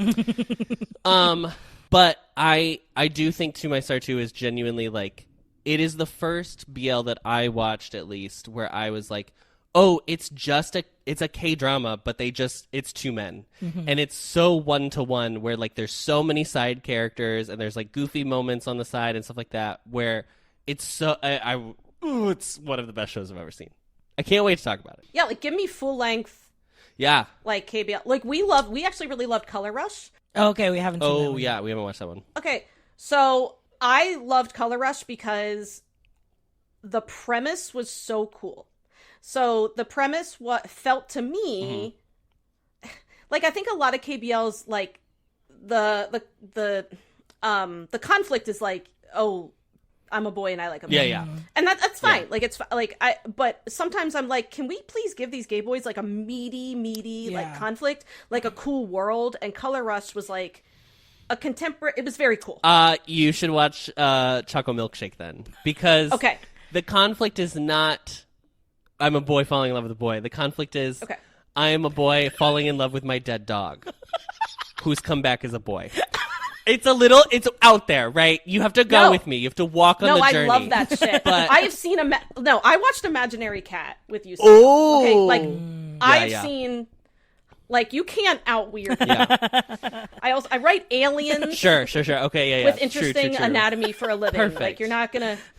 So, okay, then because that's what I like. I'm like, give these guys kind of like this like cool like world creative. and a conflict. Yeah. Like treat this like you would like any other like I guess K-drama. I think it's also really cool too. Is like there is gay content. Like I hate using the term Western because it's so ugh. But like there is gay content obviously in like America and in England and stuff like that. But we do not like the fact that Heartstopper was so big because like it was like really the first kind of like it's just a romance between these two main characters, and like there's Love Victor to some extent. I don't think that's like as well regarded, but there's like some here and there. But the fact that like Thailand, Korea, Japan, Taiwan are just like cranking these out left and right, that it's so nice to not feel like you have the representation sweats, where like every piece of media about gay people has to be perfect for every gay person that's ever lived, because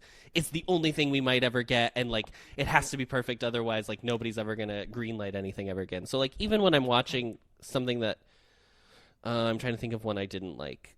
Oh My Assistant. Oh My Assistant. Oh My Assistant is not good. Okay, I hate to spoil it, but it's not good. But at least I like watched it and I was like, well, at least there's like 10 more coming down the pike, so I don't have to like worry that like that's the last gay representation that'll ever be on television. Whee! Yeah. Because Thailand is pumping them out. Like they are not stopping. No. Those boys are working overtime, and then their fan service. I can't. Do you watch any of the Thai ones? Oh, do you tons. Did you watch Bed Friend? Oh, I have to watch. I've watched everything but the last episode. I just watched the last episode. Okay. Adam, when he put on the caddy. You don't understand.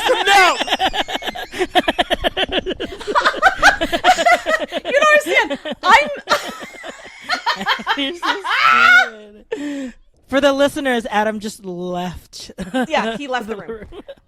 like I never expected that to be on a Thai BL. Like never in my life was, and that's another thing too with Bedfriend is I was like, I kept thinking there was going to be like plot, and then where's the plot? And then they're just in bed again. And then they were in bed.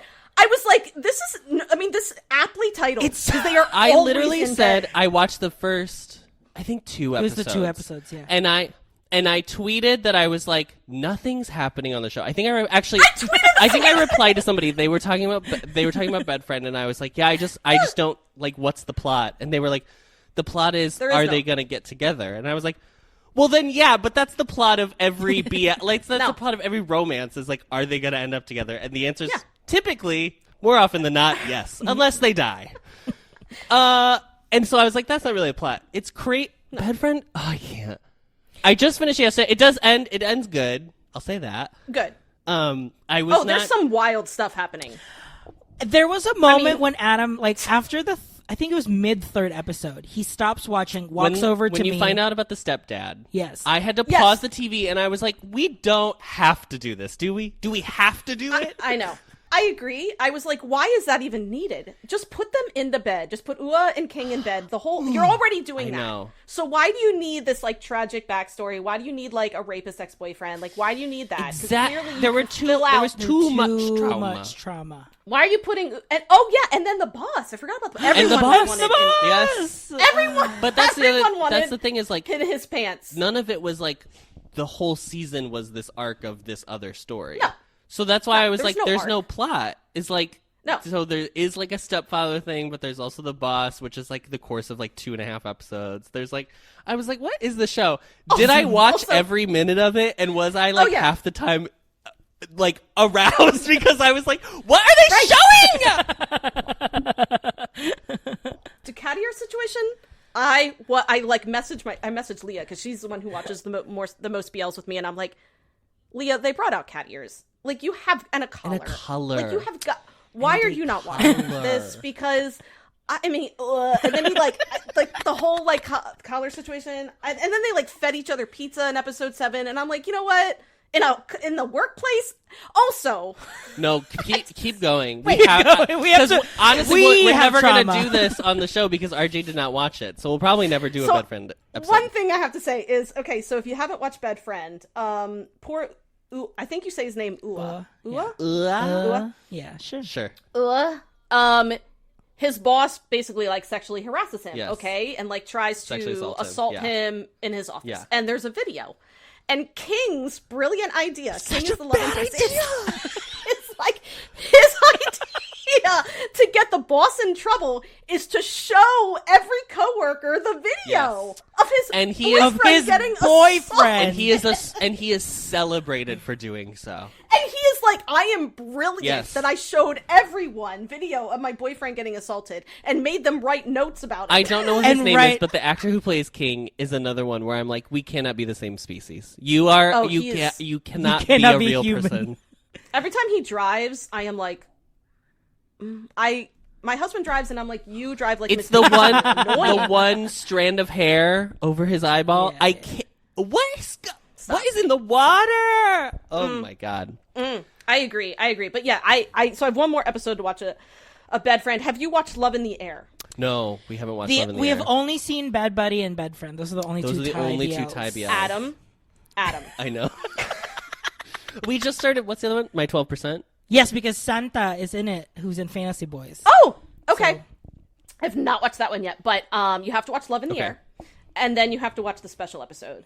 So there is like some trauma with one character in Love in the Air, but I will say if you want to talk about like the NC-17s in Love in the Air, I mean, you literally see like where you think there's penetration. Like, it is insane. It is insane. I am like, I can't believe I'm watching this. Can I ask you a question? It's not free. I'm now turning the tables. I'm interviewing you. Okay. It's fine. How do you feel as a BL person? How do you feel about kisses / what level do you need them to be in order for you to feel satisfied?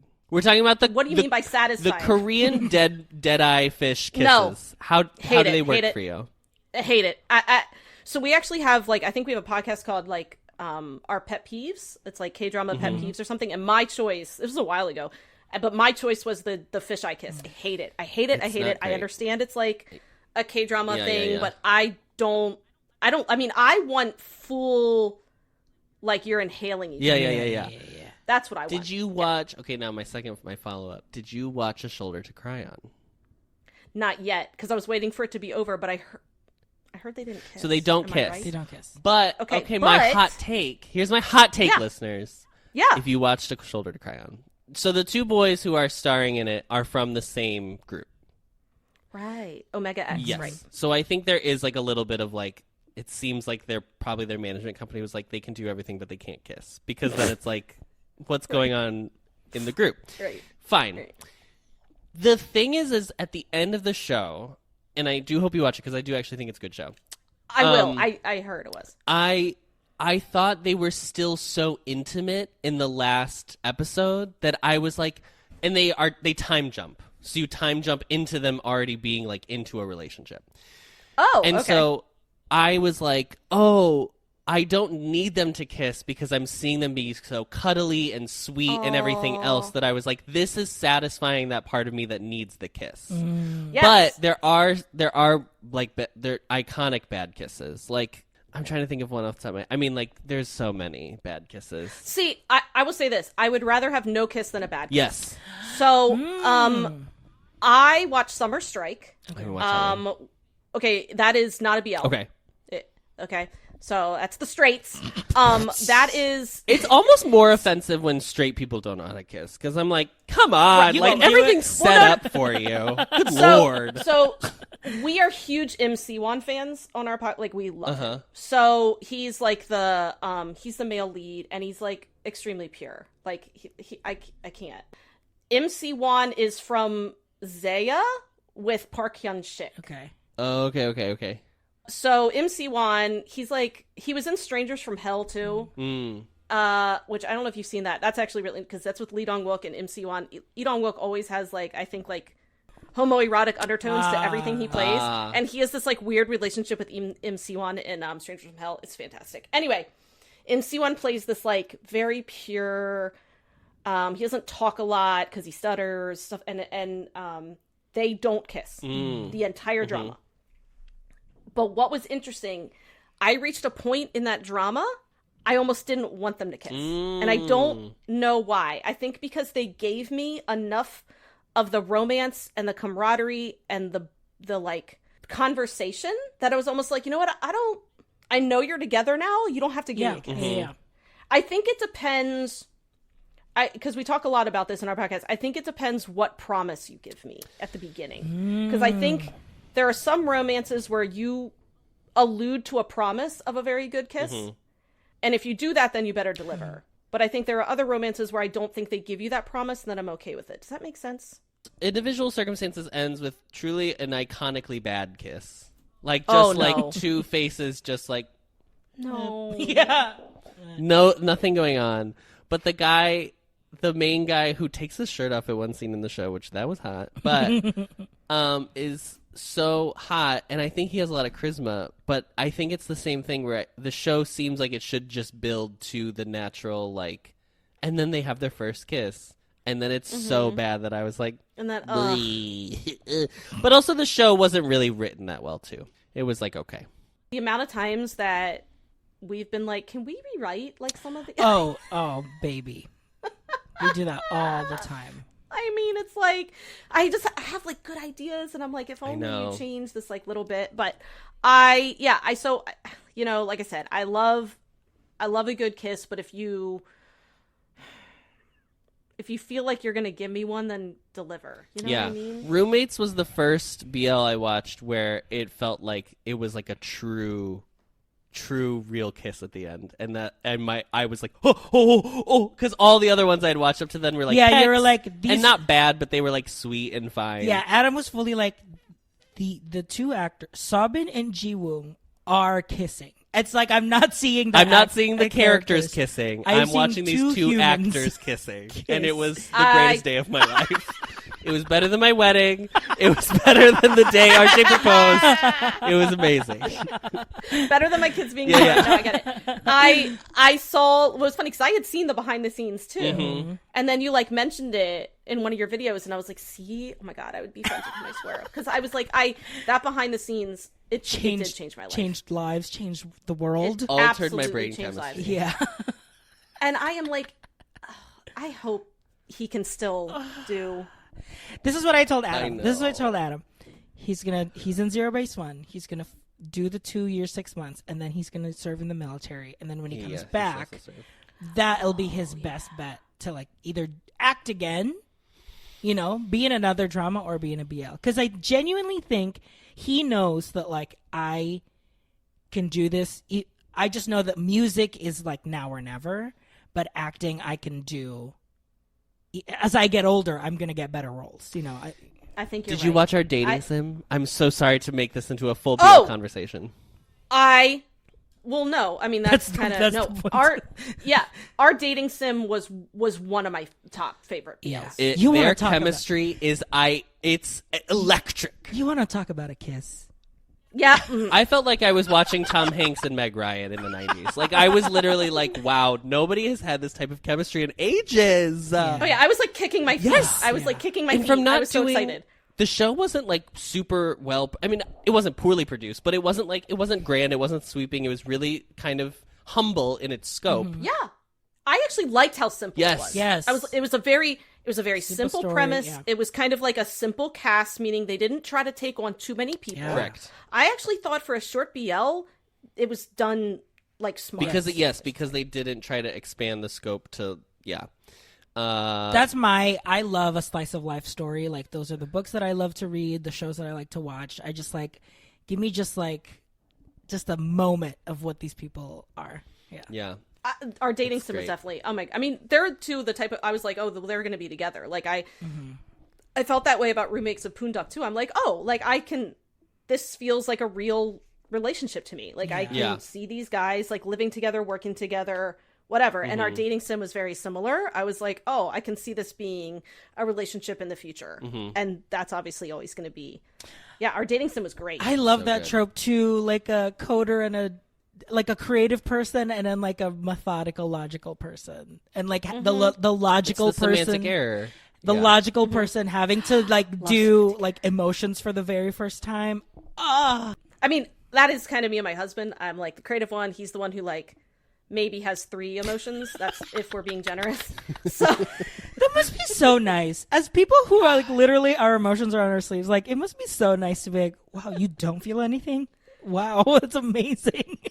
He's got like nothing. When we lived in Florida, this is so stupid, but when we lived in Florida, I would cry at Publix commercials. Like I would literally, there is a specific Christmas Day Publix commercial that they play every year.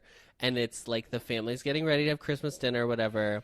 And then a knock happens on the door and this old lady from down the street is like, I got this note to come by. And the mom turns around and the son like puts away the marker that he had written the note to the old lady to. And I can't. I literally will cry watching it. It's so good. But I cry very easily. I do too. That's like me watching Kate, and that's why he just cannot fathom that I'm like bawling my eyes out over these like, you know, fictional. I'm like, you've watched The Wire, didn't like people die? But he's just like, but he's just like, you know, like they're not real. Like it doesn't like fit. I'm no, like, they are. What? Unfortunately, these are real people. Yeah, so I feel for them. Like, what do you? I mean, we've talked on our podcast before. Like Titanic was like it changed my life. Oh yeah. So, I was in high school when the Titanic came out, so for me there was like BT before Titanic and then AT after Titanic. Like I was a like completely different person. I had like an entire, I think like, I don't know, I had entirely some sort of experience watching Titanic and leaving the theater sobbing my I watched I was too young to see it in the theater, so my mom rented it on VHS, 2 VHS Famously, Thank two you for VHS. not making me feel Yes, old. famously 2 VHS. and she did make me turn around when during the draw me like one of your French girls scene. And when her The hand hand. on them. Yes, and the hand. The iconic The hand. Iconic hand. hand. Yeah, I had a whole. I just, and that's when I was like, I'm not writing tragic love. Yeah. Yeah, it's not for me. Do you watch any? If you are searching out any drama, do you have an aversion to stories that end sadly? So Or it's just hard for you to write I them? want to know. Okay. Kind of. So like, so The Eighth Sense, I'm not watching it until someone tells me there's an HEA. Point blank. Like, I just. RJ, that stands for happily ever after. Thank you. Sorry, when my I think too, like, I obviously grew up, and you probably did too, when it, like, Kill the Gays was like, that's yep. like what, like, so I don't want, especially when it comes to BLs, I don't want tragedy, so I just don't want that. Have you seen Kissable Lips? See, no, I still haven't seen it. Is it tragic? It ends with Jung dying, I will say, but I think they telegraph it very early on that it's It's not the plot. going to be It's the happy. plot. That, Because he's a vampire who's killed people, and morality clauses say that you have to, like, he can't win in the end. Right. I mean, like I said, I can handle it sometimes, and in that type of thing, I can handle it too if it's like paranormal, Sure. Yes, that type of thing. I can handle that more easily than like someone getting hit by, like, we call it like the big white van of death. Oh, in K-dramas, yes. where, We like, saw Vincenzo. We know Oh that big my white van. god. so like, like that's. I like to know if there's because we had to watch Alchemy of Souls for the podcast, and all our listeners were like, you got to watch it, and I started to get nervous, and I was like, did they lead us astray? Are they Like, I setting was you like- up? Yeah. I was like, Wow. do they not know us? Like, it was fine. But I will say, like, I like a heads up. Like, there are obviously some dramas where they're like straight up, it ends in tragedy. I'm like, okay, and I might be able to handle it if you like Tell me in advance. No. let me know. It's just, again, I started watching the Cast Landing on You was the first K-drama I watched, and I loved it. I loved that ending. Yeah. I loved the way the whole romance was written. It gave me so much like dopamine Yeah. that I was like high for a week. It's also such a smart ending, that show, because I think so. it doesn't give them everything, but it gives them and the audience like just enough to feel like satisfied. Like, I think you know what I so. mean? They loved don't like it. fully end up together, but they do get to be happy together in Yeah. some capacity, They which is do. very in a nice. way that felt like realistic Yes. to the whole. Yes. What To they the said. to And, the like, full like geopolitical climate that they live in. Also, it's just Like the craziness. I obviously, as like Americans watching that show, I was like, I can't even fathom watching like it would be there's no equivalent I for feel us like of like what that Cuba, setup is. like the Cuba Missile Crisis is the only thing I could really think of. That's like but the not closest, but even then, it's like not really. Even, it's not like Cuba was. Yeah, right. yeah, The yeah. Americans on FX. I don't know. Yeah. Carrie Russell doing God's work out there. Yeah. So for me, I just, I don't know. I mean, do you guys want the is that, like, do you watch BLs for the happily ever after, do you think? Or Not necessarily. For me, I think it depends. I think my big one is chemistry. Yeah. If the chemistry is like really good, Once again, ends very poorly. It's like not time- poorly, but it does not end happily. But that's But- also time travel, so there was no way for that to end well. There was a person already is dead at the start of the show, so it's like, well, the laws of anything you've ever seen with time travel say that the same thing has to happen again in some capacity. yeah. why is it so hard to like describe? Sometimes when you describe like K-dramas or other Asian dramas, like you start describing the plot and you're like, this sounds Oh no, Crazy, because yeah. here's the thing. I was at work, like right before we went to lunch, and an episode of Choco Milkshake, the penultimate episode, had just dropped. And because the episodes were like 12 minutes, I was like, well, I'm just going to watch it here at work, and then I'm going to go to lunch with my team. And I watched the episode and cried because it's the penultimate episode, so obviously nothing good happens It then. has to be bad. It has to be bad so in we can order- end on a happy note at the end. And I'm crying and I'm leaving, I'm walking out and they're like, are you fine? And I was like, obviously not. And they were like, what happened? And I was like, well, I'm watching this show. And this guy, his dog and his cat came back to life, but as people, and he fell in love with his dog. And they're like, "Are you?" Oh, okay, cool. I was like truly emotional about it. Right. But it does end happy. So it does not. It does. You said? It does. Oh, it does. It does. does. Okay. Yeah. I really like I'm Not a Robot. So Yu Sung Ho, one of his first dramas was this drama called Imaginary Cat, and we're like, whatever. I guess we'll watch. Sure. Amy and we're big cat people. Just I have like 3 cats. And so I was like, okay, let's watch Imaginary Cat. This drama was nuts. Like at one point, the cat is dying. It's old, and he takes it to the vet. And the vet's like, the only way I can... I can't even say it. The only way I can save it is to amputate all its legs. All its legs! And we're like, how is that? How does that make sense? It's got 4 different cancers, but only in its pads of its feet. And the main character actually has to like think about it. Oh my god! And I'm like, you cannot amputate this cat's all its legs. Like what the heck? So he obviously decides, okay, yeah, it's the cat's time. And I mean, I'm not really spoiling anything. I think I don't think you guys are ever going to watch Imaginary Cat. So the cat dies, and I am telling you, the way I bawled over this stupid fight was that. I could not believe how much I cried over this cat. Like, I am like, this is nuts. Yeah. How is this doing this to me? Especially because the drama itself wasn't like fantastic. It was good, but it wasn't like, but this cat, like, the cat would like talk. So maybe that's why. Not like move its mouth talk. Not like, Salem from Not Salem from Sabrina. Sabrina. no. That little weird mouth. What are you guys doing? I can't even do Salem's voice. That's a pretty good impression.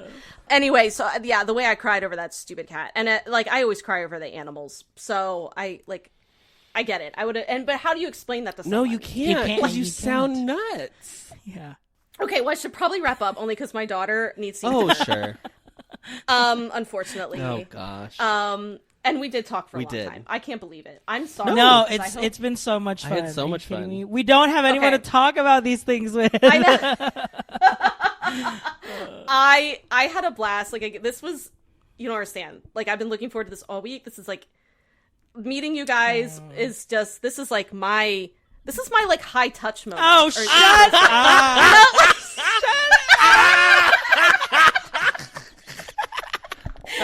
Sarangheo, Nuna. Sarangheo. Thank you. I am your Nuna. We didn't even talk about that. I was gonna say that is. I will have to say guilty pleasure because I love Anuna. And a younger man and an older woman I in do. a drama. I watched Something in the Rain on Netflix, and I could not get over the side story about the family. I could not get over. I was like, I need to fast forward because I just want to watch these two. I don't care about the other stories. Yes, Leah watched that, and it was, she said the same thing. Yeah. But she, we love a good Nuna romance. We've seen, clearly. Yeah. Because, so that's another thing. We watched Alchemy of Souls, and then we looked it up, and he's 20. Jong-uk is 24. And we're like, 24? Are you freaking kidding me? Kidding me? And then we're like, he's too much man for 20. He's too much man for like 55. Yeah. I mean, he's just too much man to be real. Yeah. Period. But that was hard for us because we are like way. That's one of the reasons I like Lee-Dong-wook because he's my oppa. Like, he's older than me. But that doesn't happen often because they just keep bringing him in. They do. But yeah, that's why I want to watch. Oh my god, what is the one on Netflix? It's the one with the really famous actress. It's about her son getting into like a prestigious school. Crash Course in Romance? Something like that? We haven't seen that one. I think I know what you mean. But I think her romantic interest is with a younger man. So I'm curious to see that.